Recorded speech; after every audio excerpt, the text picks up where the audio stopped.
vou falar hoje de dois autores que eu adoro. Dois caras que eu acho que se conversam muito bem e eu queria misturá-los aqui num bate-papo hoje, que eu nem sei direito qual é o tema. A gente vai achar um tema desse bate-papo conforme a gente for conversando. Beleza? Então, peraí que a gente vai falar sobre dois caras. Simon Sinek e Dan Ariely.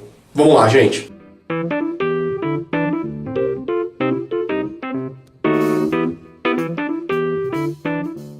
Gente, vou começar falando do primeiro autor, chamado Simon Sinek, um cara que eu gosto muito, tem uma linguagem muito simples, muito acessível, tem TEDs ótimas dele, que você pode pesquisar. A que eu mais gosto é aquela em que ele fala do The Golden Circle, que é o conceito que a gente vai olhar aqui hoje.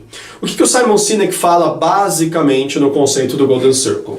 Ele diz que a imensa maioria das pessoas, para não dizer praticamente todo mundo, sabe exatamente o que faz no seu dia a dia. Então o que você faz? Eu dirijo, eu tiro pedidos, eu lavo roupa. Mas ele diz que isso é muito superficial, e é mesmo. Ele diz que algumas pessoas conseguem aprofundar um pouco mais esse entendimento e conseguem responder a segunda pergunta. Qual é a segunda pergunta? Ok, o que você faz é isso, mas como você faz o que você faz? Você tem clareza do seu método? Você tem clareza um pouco do jeitão com que você executa isso? Mas é bacana quando ele diz que esta ainda não é a pergunta que importa. A pergunta que mais importa é basicamente aquela que está aqui no centro dessa figura. E a grande pergunta que importa é: por que você faz o que você faz? Why? Então, traduzindo, usando no que ele fala no inglês what e how, ele diz que nenhuma dessas duas são importantes. Nem o que, nem o como. O que importa é o why. Por quê? Qual é o motivo? Qual é o propósito? Qual é o grande objetivo que te move a levantar da cama? E quando você tem clareza desse objetivo, tudo fica muito mais simples. Faz sentido até aqui? O segundo cara que eu gosto bastante chama-se Dan Ariely. O Dan é um professor em Harvard, tem também muitas TEDs, gravadas. Uma das que eu mais gosto, em que ele faz uma boa provocação, ele diz assim: por que as pessoas realmente trabalham? E ele vai provar, e convido vocês a assistirem, que as pessoas não trabalham por dinheiro. Mas a parte do conceito dele que me chama a atenção é uma que ele lançou num livro chamado Previsivelmente Irracional. Nesse livro, Previsivelmente Irracional, tem uma passagem muito boa. Ele basicamente, o livro inteiro, tenta mostrar que nós não somos seres que fazemos escolhas tão conscientes assim. A gente faz muita escolha, mas muita, de maneira totalmente programada, ou, de certa forma, quase que irracional. A gente não pensa direito para decidir. Uma boa história que ele conta é a seguinte: ele queria entender por que as inúmeras campanhas sobre preservação de saúde sexual, sobre meninas que não engravidem, ou sugerindo que elas não engravidem antes da hora, ou que meninos e meninas não peguem doenças sexualmente transmissíveis, por que apesar de tantos esforços de campanha e conversas de pais, muitas vezes, para não dizer milhares e milhões de vezes, meninas e meninos aparecem grávidos ou com doenças sexualmente transmissíveis. Basicamente, a pergunta que ele queria responder é: que parte vocês não entenderam que tem que usar camisinha, porra? Então, que parte eles não entenderam? Não, eles entenderam tudo. Na verdade, toda vez que um pai fala para uma filha ou para um filho: usa camisinha, pelo amor de Deus, não vai engravidar, não vai pegar uma doença, eles entendem. Mas por que na hora H eles não usam? Bom, para responder isso, ele faz uma pesquisa, uma espécie de exercício de laboratório muito interessante. Ele convida jovens de 20 a 24 anos na faculdade, e basicamente o público que ele escolheu, homens, para participar de uma experiência ligada a desejo sexual. Por que será que ele escolheu homens de 20 a 24 anos universitários? Muito bem, ele pede duas coisas para esses caras e essas duas coisas têm um tempo intercalado. Primeiro, respondam aqui um questionário, por favor. E esse questionário tem perguntas que vão pedir para que as pessoas classifiquem de 0 a 10, ou de 0 a 100 basicamente, qual é a sua resposta para a possibilidade deles fazerem coisas como: você vai transar com uma menina, tá lá no início do rally rola com ela e de repente ela diz: acho que eu não quero. Pergunta: qual é a chance de você forçar a barra nesse momento? E resposta da maioria dos meninos: não, chance baixíssima, Fica lá entre 10, 12, de 0 a 100. Ou, por exemplo, você quer sair com uma menina que você está super interessado, ela diz: beleza, eu quero sair com você, mas só se o meu amigo puder vir junto. Qual é a chance de você aceitar? Acho que não, hein? 10, 12, 15. E vai chegar em perguntas como: você tá lá, começando um namoro com uma menina super legal, ela parece que também tá afim de transar com você, quando vocês estão quase para começar a transar, você descobre que não tem camisinha, ela também não. Qual é a chance de você avançar nessa relação sexual, mesmo que seja a primeira vez que você está conhecendo essa menina? E as respostas também são muito baixas. Não, pouquíssima chance. De 0 a 100, vixe, 8, 10%. Nossa, só se eu perder a cabeça. Legal até aqui? Bonitinhas as respostas deles, né? Aí vem o segundo momento. Todos esses caras são chamados a voltarem um mês depois e eles recebem uma espécie de um tablet e uma espécie de um notebook devidamente envelopado com papel filme, vocês já vão entender por quê. Dentro desse notebook existem cenas de atos sexuais de mulheres em posições excitantes e o pessoal da pesquisa pede para esses meninos irem para casa, levarem esses 2 equipamentos e no momento de reclusão, onde eles puderem estar mais tranquilos, que eles assistam esses filmes, né, e essas fotos de mulheres em poses sensuais e comecem a se excitar, ou seja, se masturbem. E durante ali o momento em que eles estão se masturbando, né, que eles estão ali excitados, antes deles ejacularem, antes deles gozarem, que eles respondam um questionário que está naquele tablet. Quais são as perguntas daquele questionário? Adivinha? Matou a charada. As mesmas perguntas daquele questionário inicial, lá do começo. Mas você faz ideia se mudou alguma coisa nas respostas? Basicamente, o nível de respostas positivas às perguntas mais do que dobra.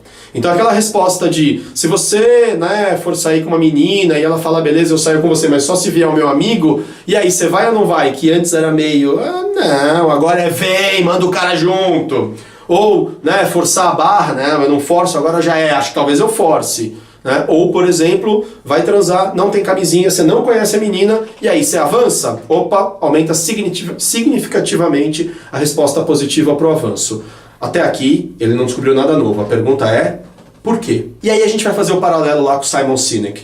Por que isso acontece? E o que o Dan descobre é que, basicamente, quando a gente está calmo, sem estar excitado emocionalmente, a gente faz um cálculo de como a gente acha que vai reagir quando a gente estiver excitado. E excitado não só pela questão sexual, a gente pode estar com medo, pode estar super empolgado com alguma coisa. Então a gente acha que vai ter uma reação.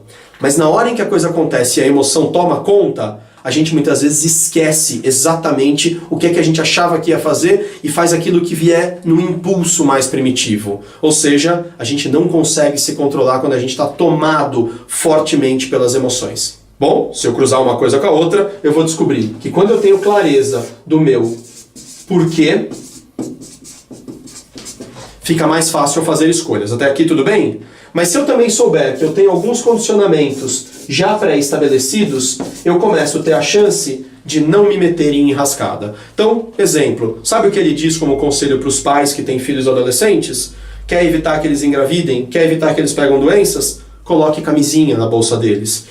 Pelo amor de Deus, você está dizendo que eu tenho que incentivar o meu filho a transar? Bom, talvez sim, mas ao menos você vai incentivar que ele transe de maneira segura. Ou você prefere que um dia ele apareça com uma doença, porque apesar de você ter falado 500 vezes para ele que ele tinha que transar com camisinha, na hora H, ele simplesmente não pensou racionalmente. Gente, isso posto nos leva a uma questão muito prática. O que fazer com tudo isso?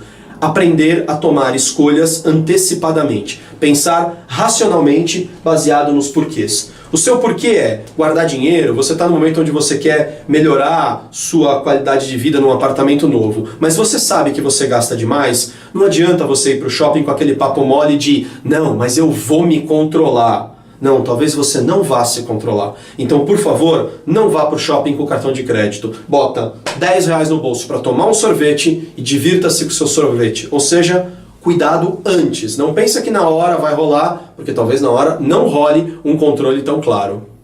Galera, eu quero encerrar aqui contando uma última história que eu ouvi de uma grande profissional, a Rosana Dório, que na verdade ela disse que me ouviu de um participante de um programa de assessment, né, de entendimento das competências profissionais de alguém que ela fez no Mato Grosso. Ela disse que entrevistou toda a equipe de um gerente lá numa empresa que ela foi fazer esse trabalho e a equipe elogiou ele fortemente. Disse, cara, incrível, né, como ele é bom, como ele é inovador, como ele é bacana e tal. E ela foi vendo aquele elogio todo e achando que aquilo estava meio esquisito. Diz ela que apertou a galera e quanto mais ela apertava, mais eles vinham com desculpinhas do tipo, ele não é muito criativo. Na verdade ele é criativo, talvez só não seja um gênio da criatividade. Bom, o fato é que a avaliação dele foi ótima. E ao final ela foi conversar com ele e dar um feedback para ele. E durante o feedback ela disse para ele, olha, primeiro, obrigado pelo privilégio de poder fazer esse trabalho com você, porque eu não lembro nunca de ter feito um trabalho com alguém que foi tão bem avaliado. Mas, cara, antes de eu te dar o parecer, me conta uma coisa. Qual é o segredo para esse nível de aceitação? Nunca vou esquecer a resposta que ela me contou, que ele disse para ela. E disse que esse gerente virou para ela e falou, Rosana, obrigado por tudo que você está me contando, mas eu só posso atribuir esse bom resultado a um fator. Eu conheço exatamente o tamanho do monstro que eu tenho dentro de mim. Isso não significa que nós precisamos reconhecer tudo que tem de ruim na gente apenas, mas a gente precisa ter clareza dos nossos porquês, mas entender que vários fatores externos podem nos atrapalhar e que nós temos um comportamento condicionado para vários deles e, portanto, colocar uma jaula em alguns desses comportamentos que podem se tornar monstros e destruir um pouco o nosso propósito. Galera, adoro esse assunto, podia ficar mais um tempão aqui falando, mas já sabem, me digam o que vocês acharam, o que mais vocês querem saber, que links vocês fizeram de tudo isso, se alguém assistir ou já tiver assistido o vídeo dos dois autores e cruzar mais algum insight, traz pra cá, vamos discutir, vamos aprofundar, porque eu acho que dá pra gente colocar várias cabeças brilhantes juntas, pensando sobre coisas muito legais e temas muito importantes pra gente, que no final das contas somos todos nós. Muito obrigado, um grande abraço, até o próximo. E aí pessoal, espero que vocês tenham gostado desse último vídeo. Eu espero que tenha sido útil, antes de mais nada, para o desenvolvimento pessoal de quem pôde assistir. Aliás, já que você assistiu, por favor, se inscreve no nosso canal. Você vai poder assistir novos vídeos, a gente está sempre publicando coisa nova. Compartilha o que você acabou de assistir com quem você acha que também vai poder aproveitar em termos de conteúdo. E, por favor, deixa todas as suas sugestões, críticas, temas novos que você gostaria que a gente abordasse em outros vídeos. A gente sempre vai pesquisando e vai preparando o material a partir daquilo que vocês sugerem. Tá bom? Muito obrigado, um ótimo dia para todo mundo. Valeu!